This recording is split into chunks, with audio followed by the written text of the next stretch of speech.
उत्तराखंड की खैट पर्वत की 9 परियां और बबीता पांडे की गुमशुदगी के रहस्य की कहानी से आज हम पर्दा उठाएंगे। बबीता पांडे पिछले 20-22 दिनों से गायब हैं। आप सभी को पता होगा कि बबीता पांडे एमबीए की स्टूडेंट थी और अपने दोस्तों के साथ घूमने के लिए खंड के पहाड़ों पर गई थी, जहां से वे अचानक और रहस्यमयी तरीके से गायब हो गई और आज तक उनको बहुत खोजने का प्रयास किया गया, लेकिन कोई भी सुराग नहीं मिला। नमस्कार, आदाब, सत श्री अकाल, जय हिंद। मैं हूं कुमार अभिषेक मिश्रा। आप देख रहे हैं कुमार अभिषेक की दुनिया। उम्मीद करता हूं कि आप सभी लोग स्वस्थ होंगे, सुरक्षित होंगे और अपने परिवार का ख्याल रख रहे होंगे। दोस्तों, आज की कहानी किसी फिल्मी पटकथा की नहीं है। यह कहानी है उत्तराखंड के उन पहाड़ों की जिसके बारे में कहा जाता है कि वहाँ आज भी परियां रहती हैं। यह कहानी एक ऐसी रहस्यमयी मान्यता की जिसे सिर्फ गांव वाले ही नहीं बल्कि सरकारी बोर्ड में भी दर्ज करते हैं। और एक कहानी जुड़ती है एक ऐसी लड़की से जिसकी गुमशुदगी जिसने पूरे देश को हैरान कर दिया। एमबीए की छात्रा बबीता पांडे, एक ऐसी लड़की जो ट्रैकिंग के लिए उत्तराखंड गई थी लेकिन फिर अचानक गायब हो गई। आज 22 दिन से ज़्यादा का समय बीत गया है। सैकड़ों लोग उसे ढूंढ रहे हैं, ड्रोन भी उड़ाए गए, पुलिस लगी, एसडीआरएफ की टीम और एनडीआरएफ की टीम, आईटीबीपी के जवान भी लगे, लेकिन बबीता पांडे का कोई भी सुराग आज तक नहीं लगा। और तभी लोगों ने कहना शुरू कर दिया कि बबीता को और किसी ने नहीं बल्कि परियों ने गायब किया, यानी परियां अपने साथ ले गई। क्या सचमुच ऐसा हो सकता है? आज के आधुनिक दौर में भी ऐसी बातें मायने रखती हैं या फिर इसके पीछे कोई और सच्चाई छुपी हुई है? आइए आज शुरू करते हैं रहस्यमयी कहानी। दोस्तों, उत्तराखंड के टिहरी गढ़वाल क्षेत्र में एक जगह है जिसका नाम है खैट पर्वत। इस पर्वत तक पहुंचने वाले रास्ते आपको एक बोर्ड दिखाई देगा और उस बोर्ड पर लिखा है प्रसिद्ध खैट पर्वत, परियों का देश।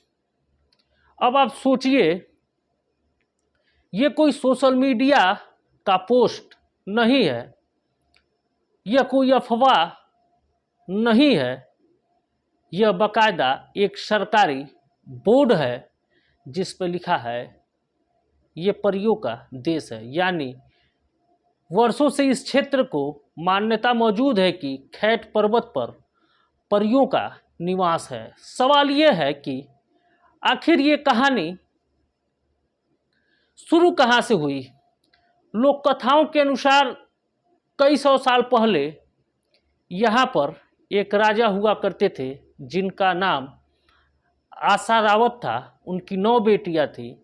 कहा जाता है कि 9 की 9 बेटियां बेहद ही सुंदर थी। एक दिन सुबह सुबह उन्होंने दूर एक पहाड़ पर अद्भुत प्रकाश देखा। वे रोशनी इनको इतनी आकर्षित कि 9 की 9 बहनें उस रोशनी की तरफ खिंची चली आईं और उसके बाद वे कभी लौटकर आज तक वापस नहीं आई। ये कहानी कथाओं के अनुसार है। वे 9 बहनें उसी पर्वत पर पहुंचकर परियों में बदल गई और आज भी खैट पर्वत की 9 चोटियों पर निवास करती हैं। लोग मानते हैं कि 9 परियां आसपास के गांव की रक्षा भी करती हैं। यही कारण है कि यहाँ हर साल मेले लगते हैं। लोग दूर दूर से परियों की पूजा करने के लिए आते हैं और मनोकामनाएं भी मांगते हैं। और कई बार लोग दावा करते हैं कि यहाँ अलौकिक अनुभव ही हुए हैं, लेकिन कहानी यहीं खत्म नहीं होती। खैट पर्वत के बारे में कई और भी रहस्य सुनने को मिलते हैं। कहा जाता है कि यहाँ ऐसी गुफाएं हैं जिनका अंत आज तक कोई नहीं खोज पाया है। यहाँ यह भी कहा जाता है कि यहाँ कुछ ऐसे फूल खिलते हैं जिन्हें तोड़ने की कोशिश करो तो वे तुरंत मुरझा जाते हैं। और सबसे दिलचस्प बात यहाँ की यह है, स्थानीय लोगों के अनुसार रात होने के बाद इस इलाके में शोर मचाना या तेज आवाज़ में संगीत बजाना, गंदगी फैलाना परियों को बिल्कुल पसंद नहीं है। जो ऐसा करता है वे मुसीबत में पड़ता है। यह मान्यता पीढ़ियों से चली आ रही है। इस इलाके में एक और कहानी बहुत प्रसिद्ध है। एक युवक था जिसका नाम जीतू था। जीतू बहुत सुंदर और बहुत मधुर बांसुरी बजाया करता था। उसकी बांसुरी की धुन सुनकर लोग मंत्रमुग्ध हो जाते थे। लोक कथाओं के अनुसार एक दिन परियों ने उसकी बांसुरी से इतनी प्रभावित हुई कि उसे अपने साथ यानी परियों की देश लेकर के जीतू को चली गई और जीतू बेचारा कभी वापस नहीं लौटा। क्या ये सच क्या है ये कोई नहीं जानता, लेकिन ये कहानी आज भी पहाड़ों पे सुनाई जाती है। अब आइए बबीता पांडे के मामले पर वापस लौटते हैं। 29 मई उत्तराखंड का मशहूर ट्रैकिंग क्षेत्र दियारा बुग्याल। बबीता अपने 2 दोस्तों के साथ यहाँ ट्रैकिंग के लिए पहुँचती हैं। दिन भर सब कुछ सामान्य रहा। रात होने के बाद सभी ने मिल करके अपना कैंप लगाया। लोग आराम करने लगे, लेकिन रात के करीब 11 बजे बबीता अपने टेंट से बाहर निकलती हैं और अपने हाथ में और बबीता के हाथ में मोबाइल था। उसके बाद वह कभी दिखाई नहीं दी। सुबह उसके दोस्त जब जागे तो बबीता गायब थी। पूरे इलाके में खोज शुरू हुई, लेकिन बबीता का फिर भी कोई कुछ सुराग नहीं मिल सका। न मोबाइल मिला, न बबीता के कपड़े मिले और न ही कोई संघर्ष के निशान मिले और न ही कहीं कोई खून मिला और न ही कोई कहीं सुराग मिला। मानो हुए हवा में गायब हो गई हो। और यहीं से शुरू हुई परियों वाली चर्चा।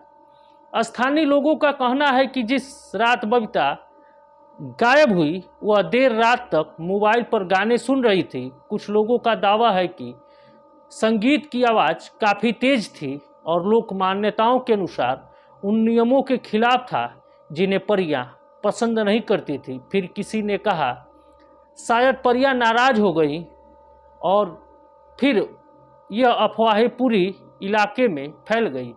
बबीता के परिवार वाले भी बेहद परेशान थे। उन्होंने अपने कुल देवता से भी सलाह ली। परिवार का दावा है कि वहाँ से यह भी बात कही गई है कि बबीता को परियां अपने साथ ले गई है।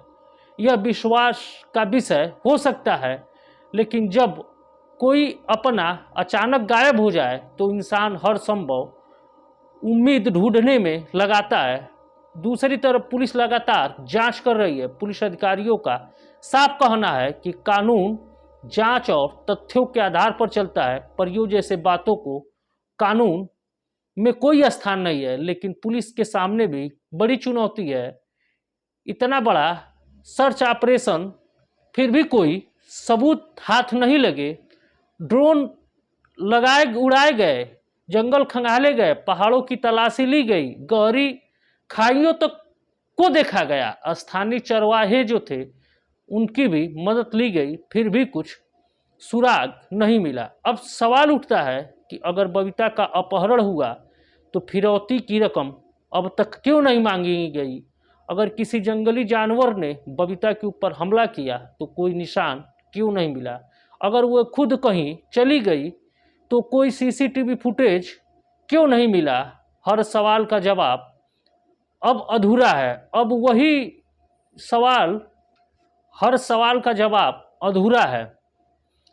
यही वजह है कि मामला आज तक रहस्य का विषय बना हुआ है। कुछ लोग विज्ञान पर भरोसा करते हैं, कुछ लोग परियों की कहानी पर भरोसा करते हैं, लेकिन सच्चाई क्या है यह सिर्फ बबीता ही जानती होगी।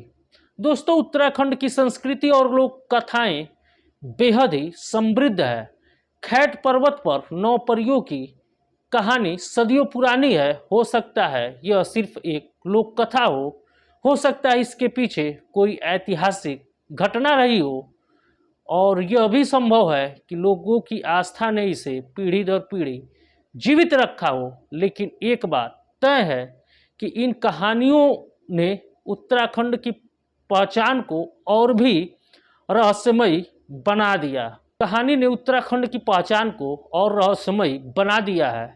आपका क्या मानना है? वीडियो में कमेंट कर जरूर बताइएगा। दोस्तों, अगर वीडियो आपको पसंद आई हो तो कृपया वीडियो को लाइक करिएगा, साथ साथ चैनल को सब्सक्राइब करिएगा। कमेंट में अपना राय उत्तराखंड और इन परियों की कहानी के बारे में जरूर लिखिएगा। अगर वीडियो को आप फेसबुक पे देख रहे हैं तो फेसबुक पे कमेंट करके अपने राय को बताइएगा। मैं हर एक राय को पढ़ता हूँ। और आप यूट्यूब पे देख रहे हैं तो भी आप कमेंट करके इन परियों वाली कहानी का पे आप भरोसा करते हैं कि नहीं करते हैं। दोस्तों, मिलते हैं अगली किसी सच्ची नई घटना के साथ। तब तक के लिए हमें दीजिए इजाज़त। नमस्कार।